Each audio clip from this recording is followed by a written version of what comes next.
Et ceci va permettre aux habitants de Kiryat Arba de se sentir plus en sécurité lorsqu'ils déambulent dans les rues de la Casbah de Hébron. Leur postulat est que chaque centimètre conquis sert de point de départ à une nouvelle avancée, dans le but de gagner du terrain.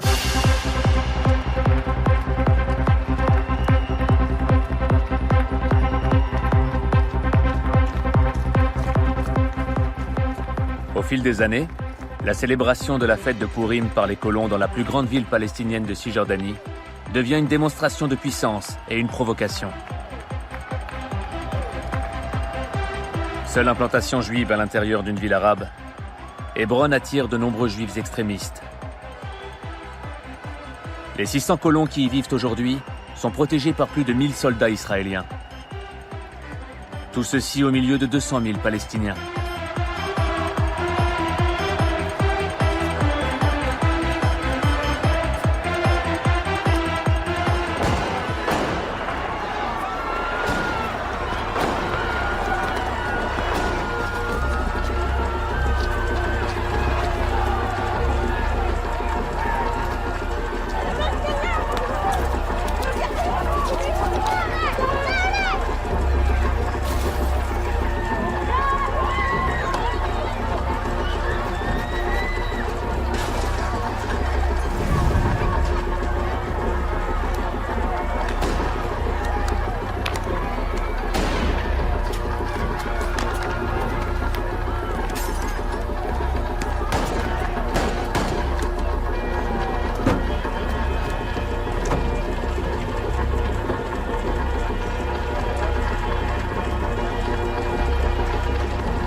כאשר העם היהודי הגיע כעם לראשונה, לאחר שהוא יצא ממצרים לארץ ישראל, יהושע שהיה אז המנהיג של עם ישראל נתקל באוכלוסייה גדולה מקומית, והדרך שהוא פתר אותה, אני חושב שהיא הדרך המתאימה לנו היום.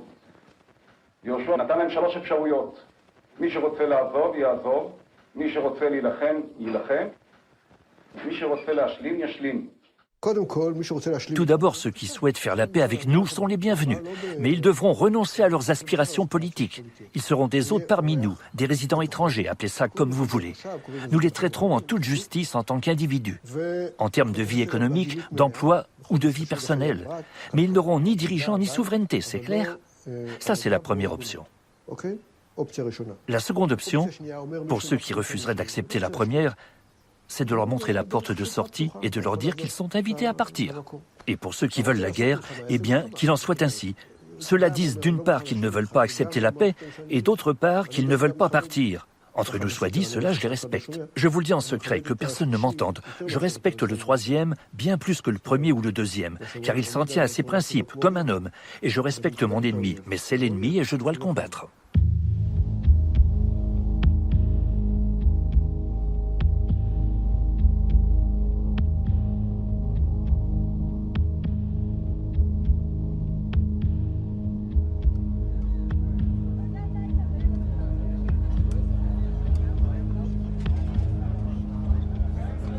En mai 1980, 6 étudiants juifs sont assassinés à Hébron par des terroristes palestiniens.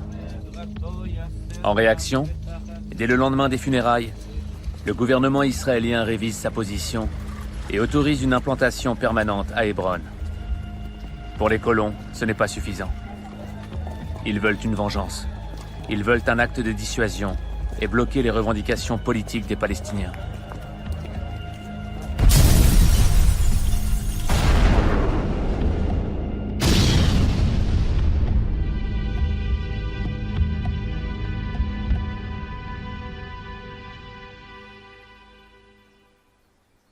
Quel a été votre rôle dans l'attentat contre les 3 mers?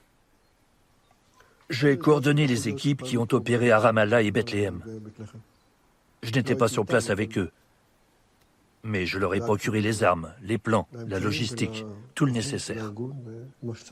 Dans une opération de guérilla pensée et planifiée, il faut connaître sa cible et décider qu'elle mérite de mourir. J'ai participé à la prise de décision concernant les maires qui étaient les chefs des terroristes. Il a donc été décidé de les cibler personnellement. Mais cette conclusion, que les maires étaient des chefs terroristes, c'est la vôtre. Eux, ils étaient... Ils étaient en titre maire de telle ou telle ville, mais ils se faisaient appeler chefs du comité de direction nationaliste. Comme le gouvernement ne les avait pas expulsés, nous nous sommes attaqués à eux.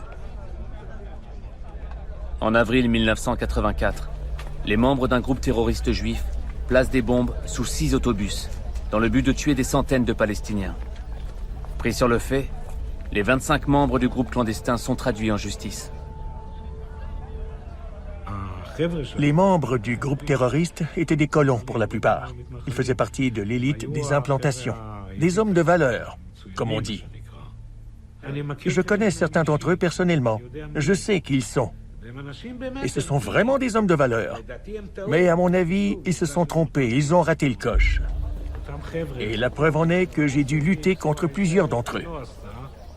Ces hommes considéraient que le gouvernement aurait dû faire ceci ou cela, et comme ils ne l'avaient pas fait, ils ont décidé d'aider le gouvernement en faisant à sa place ce qu'ils n'étaient pas capables de faire. À la fois par vengeance, par volonté d'intimidation, et pour éliminer les gêneurs, comme dans le cas des 3 maires. Le concept biblique de l'éradication de l'abomination entrait aussi en ligne de compte.